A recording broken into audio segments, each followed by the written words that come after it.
A record press is a machine for manufacturing vinyl records. It is essentially a hydraulic press fitted with thin nickel stampers which are negative impressions of a master disc. Labels in a preheated vinyl patty, or biscuit, are placed in a heated mold cavity.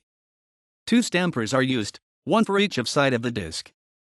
The record press closes under a pressure of about 150 tons. The process of compression molding forces the hot vinyl to fill the grooves in the stampers and take the form of the finished record. In the mid-1960s, Emory Cook developed a system of record forming wherein the mold pressure was replaced by a vacuum.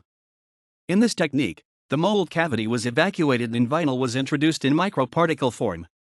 The particles were then flash-fused instantaneously at a high temperature, forming a coherent solid. Cook called this disc manufacturing technology microfusion. A small pressing plant in Hollywood also employed a similar system, which they maintained fused the particles more evenly throughout the disc thickness, calling their product polymax.